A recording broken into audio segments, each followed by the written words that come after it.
خواتین ہوگا، کتنی امت کی بیٹیاں بے حجاب ہو کر ریل بنائیں گی، ریل فیس بک پر، انسٹاگرام پر ریل بنائیں گی بے حجاب ہو کر کے۔ یہ حیا باختہ عورتیں ہیں اور حیا کو نیلام کرنے والی عورتیں ہیں۔ ہمارے اہتمام کے ساتھ اللہ تبارک و تعالیٰ نے ہمیں عبادت کرنے کا جو موقع فراہم کیا اور ہم نے عبادت کی اللہ کی رضا حاصل کرنے کے لیے، اس پر آج کے دن ہم اللہ کا شکر بجا لائیں، اللہ کا شکریہ ادا کریں، اللہ کی حمد و ثنا بیان کریں، تکبیرات پڑھیں، تسبیحات پڑھیں، تحلیلات پڑھیں۔ الرحیم وبہ نستعین وصلی اللہ علی نبی الامین الکریم، اما بعد۔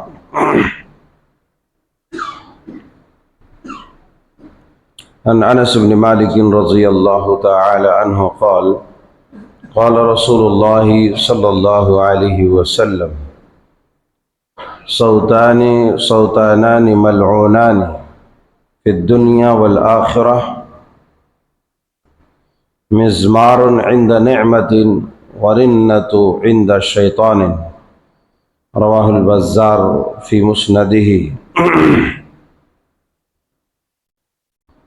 اللہ رب العزت نے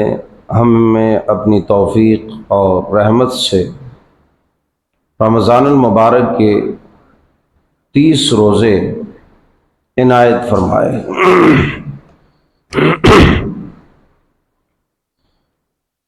رمضان المبارک کے اختتام پر اللہ رب العزت عید الفطر کے موقع پر اپنے بندوں کو انعامات سے نوازتا ہے،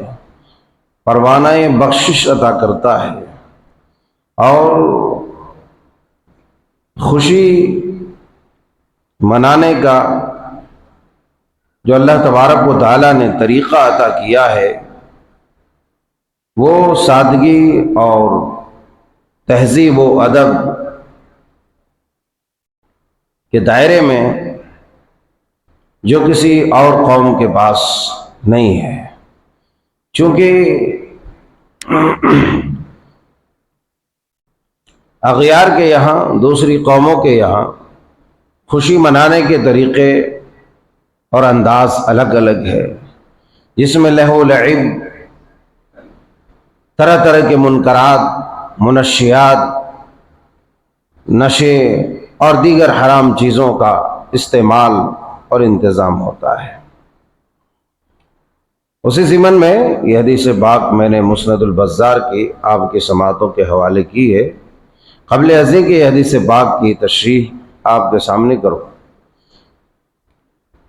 عید الفطر کے تعلق سے ایک دو باتیں آپ سماعت فرما لیں بطور تذکیر۔ عید الفطر کے لیے آپ جانتے ہیں کہ اچھی طرح سے آدمی کو صاف ستھرا ہو لینا چاہیے، نہا لینا چاہیے، دھو لینا چاہیے اور اپنی استطاعت بھر نئے کپڑے پہنے۔ سنت یہ ہے کہ عیدگاہ جانے سے پہلے آدمی 5-7 تا کھجوریں کھا لے،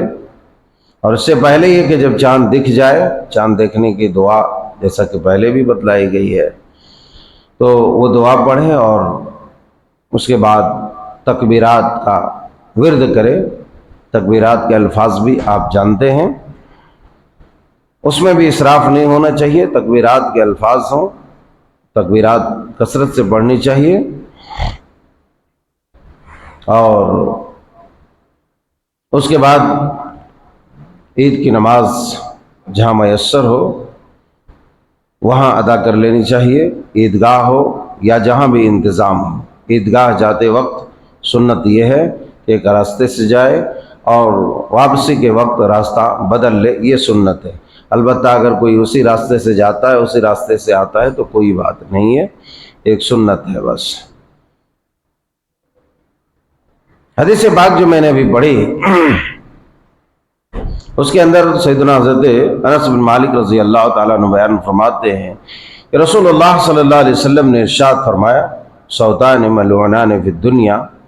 والآخرہ، کہ 2 آوازیں ایسی ہیں جو دنیا اور آخرت کے اندر دونوں جگہوں پر ملعون ہے، مبغوض ہے، اللہ تبارک و تعالیٰ کے نزدیک بڑی ناپسندیدہ اور غضبناک کر دینے والی آواز ہے۔ ملعون اللہ تبارک و تعالیٰ کی رحمت سے دھتکاری ہوئی آواز سے، یعنی اللہ تبارک و تعالیٰ کے یہاں اس آواز کو دائرے رحمت سے خارج کر دیا ہے۔ وہ کون سی ہے؟ آپ فرماتے ہیں کہ مزمار عند نعمت، ایک یہ ہے کہ جب آدمی کو آسودگی حاصل ہو، نعمت ملے، اسے خوشی میسر ہو، تو اس خوشی کے موقع پر آدمی مزامیر کا استعمال کرے، میوزک کا استعمال کرے، گانے بجانے کا استعمال کرے، گاجے باجے کا استعمال کرے۔ جب مزامیر کی آواز، گانے، میوزک کی آواز دنیا کے اندر بھی انتہائی مبغوض اور آخرت کے اندر بھی انتہائی مبغوض اور ملعون ہے، اللہ تبارک و تعالیٰ نے ان آوازوں کو لعنت قرار دیا ہے کہ یہ لعنت والی آواز ہے۔ اور لعنت کے متعلق میں نے کئی دروس میں وضاحت کی ہے کہ لعنت کتنی خطرناک چیز ہے، لعنت کتنی خطرناک چیز ہے، یہ کوئی معمولی چیز نہیں ہے۔ تو لعنت والی چیز کیا ہے؟ یہ آواز ملعون ہے کہ جو میوزک کی آواز ہے، گانے کی آواز ہے، گاجے کی آواز ہے، باجے کی آواز ہے، ڈی جے کی ہے، ڈھول کی ہے، طبلے کی ہے، اور یہ آوازیں، میوزک کی آواز کو تو شیطان کی خوراک کہا گیا کہ شیطان کی خوراک ہے، شیطان کی یہ غذا ہے۔ لوگ کہتے ہیں کہ میوزک روح کی غذا ہے، میوزک روح کی غذا نہیں، روح کی غذا صرف اور صرف قرآن ہے۔ اللہ تبارک و تعالیٰ نے قرآن کو روح کہا، مطلب یہ ہوا وَكَذَلِكَ أَوْحَيْنَا إِلَيْكَ رُوحًا مِّنْ أَمْرِنَا، یہ روح ہے جو میں نے تمہاری طرف وحی کیا ہے۔ اب یہ روح قرآن پاک کیا ہے؟ روح کی غذا ہے۔ لوگ کہتے ہیں میوزک روح کی غذا ہے، میوزک روح کی نہیں، شیطان کی غذا ہے، لہٰذا وہ آدمی شیطان ہے جو میوزک کو روح کی غذا تصور کرتا ہے یا میوزک کو اس طرح سے لوگوں میں باور کراتا ہے۔ ایک تو یہ آواز ہے، یہ آواز کتنی خطرناک ہے، اس میں تو خالی اتنا مختصر بتایا گیا ہے۔ دوسری آواز ہے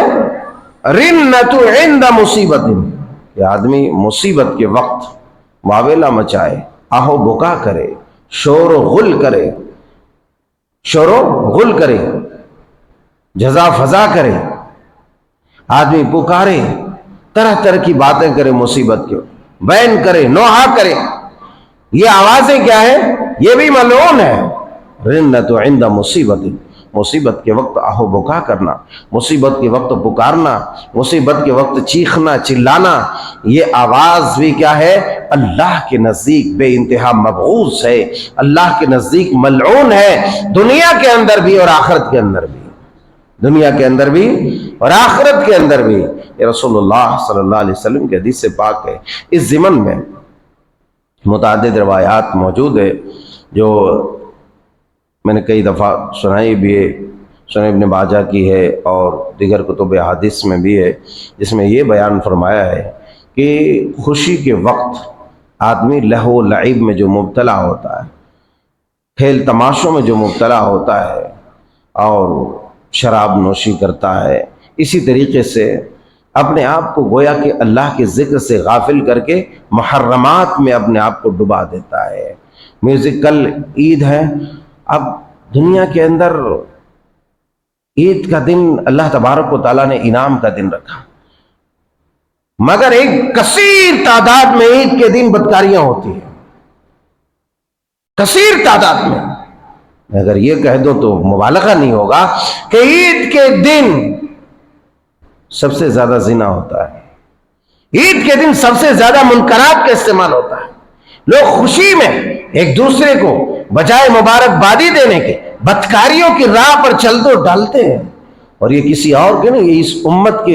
اس امت کے لوگوں کا یہ حال ہے، اس امت کے لوگ، دنیا بھر کا نشہ، دنیا بھر کی حرام کاریاں، حرام خوریاں، عید کے دن خوشی کے موقع پر شراب ہے، کباب ہے، شباب ہے، اس کے پیچھے جو ہے آدمی انجوائے کر رہا ہے خوشی کا۔ بدبختوں کو یہی پتہ نہیں ہے کہ خوشی کا دن کون سا خوشی کا دن ہے، کس کے لیے خوشی کا دن ہے۔ خوشی کا دن تو روزے داروں کے لیے ہے، نمازیوں کے لیے ہے، صائم النہار اور قائم اللیل کے لیے ہے، جو دن کو روزہ رکھا اور رات کو قیام کیا ان کے لیے ہے، نماز کے پابند لوگوں کے لیے ہے۔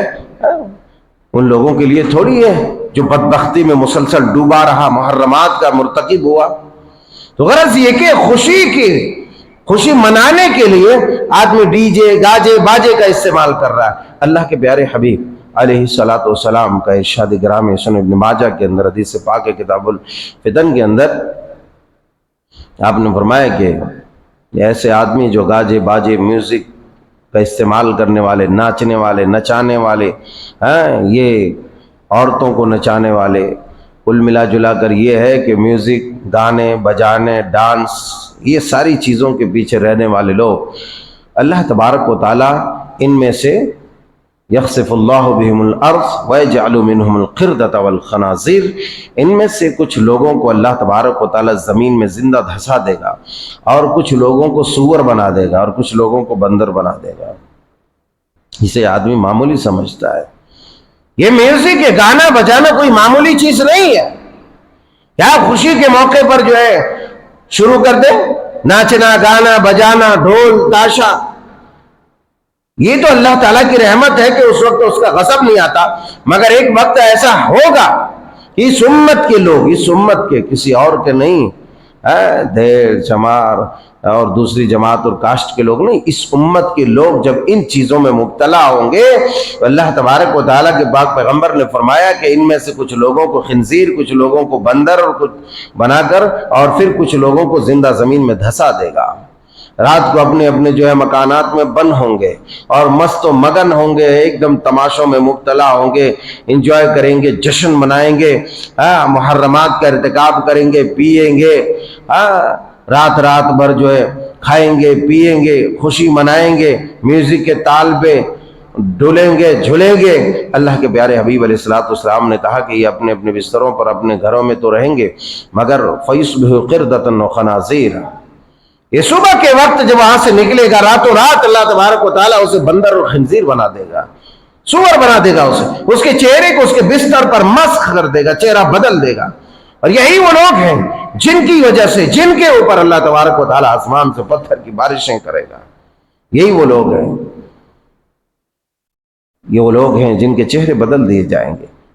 تو اتنا خطرناک یہ عمل ہے، لہٰذا میں ضرورت اس بات کی ہے کہ خوشی کا دن اللہ کی حمد کا دن ہے، یہ خوشی کا دن اللہ کا شکر کا دن ہے کہ ایک مہینہ جو ہمیں اللہ تعالیٰ نے مسلسل اور پابندی کے ساتھ پورے تو اس کو احتشام کے ساتھ اور پورے کمال اہتمام کے ساتھ اللہ تبارک و تعالیٰ نے ہمیں عبادت کرنے کا جو موقع فراہم کیا، اور ہم نے عبادت کی اللہ کی رضا حاصل کرنے کے لیے، اس پر آج کے دن ہم اللہ کا شکر بجا لائیں، اللہ کا شکریہ ادا کریں، اللہ کی حمد و ثنا بیان کریں، تکبیرات پڑھیں، تسبیحات پڑھیں، تحلیلات پڑھیں، اور پھر اللہ تبارک و تعالیٰ کے انعامات اور نوازشات کے جو ہے مستحق بن جائے۔ اس لیے وہ خوشی کا دن ہے۔ بدبختوں کے لیے کوئی خوشی کا دن نہیں ہے، بدبختوں کے لیے اس کی بدبختی ہی ہے، اور اسی بدبختی کی طرف وہ لوٹا دیا جائے گا۔ بہرحال یہ بہت ہی خطرناک جرائم ہے، لہذا خاص طور سے آج بھی سنیما گھروں میں سب سے زیادہ لائن جو ہے مسلمانوں کے لائن عید کے دن لگی رہتی ہے، عید کے دن لگی رہتی ہے۔ بھائی کیا ہے، تم یہاں انعام لینے کے بجائے شیطان کے وہاں شکار ہو رہے ہو۔ تو اس طرح کے حرکات سے کم از کم ہمیشہ بچنا چاہیے، مگر کم از کم ایسے دنوں میں جب اللہ اپنے بندوں کو نوازتا ہے تو یہاں لینے کے بجائے ادھر شیطان کو دینے جاتا ہے، ادھر شیطان کو دینے جاتا ہے۔ انما یامرکم بالسوء والفحشاء، شیطان تو تمہیں بدکاری، بے حیائی، فحشکاری، برائی اور گناہ کا حکم دیتا ہے، اس لیے وہ دیتا ہے کہ انہ لکم عدو مبین، وہ تمہارا کھلا ہوا دشمن ہے۔ اور دشمن کبھی کسی کو اچھا مشورہ نہیں دیتا ہے، دشمن کبھی کسی کا سپورٹ نہیں کرتا ہے، دشمن کبھی کسی کو سہلاتا نہیں ہے، دشمن کبھی کسی کی مدد نہیں کرتا ہے اپنے دشمن کی، بلکہ دشمن تو اس داؤ پیچ میں رہتا ہے کہ اسے اچھے اچھے خواب دکھا کر کے اسے رستے ہی میں تباہ و برباد کر دیا جائے، اسے مار دیا جائے، اسے کچل دیا جائے۔ شیطان بھی یہی چاہتا ہے کہ اس کو جو ہے انجوائے اور خوشیوں میں ان چیزوں میں مبتلا کر کے، بے حیائی، بدکاری، فحشکاری، جہالت میں اس کو مبتلا کر کے جو ہے اس کو کیا کریں، اس کو گمراہ کر دیں اور ہلاک و برباد کریں۔ کل وہ دن ہوگا کتنی امت کی بیٹیاں بے حجاب ہو کر ریل بنائیں گی، ریل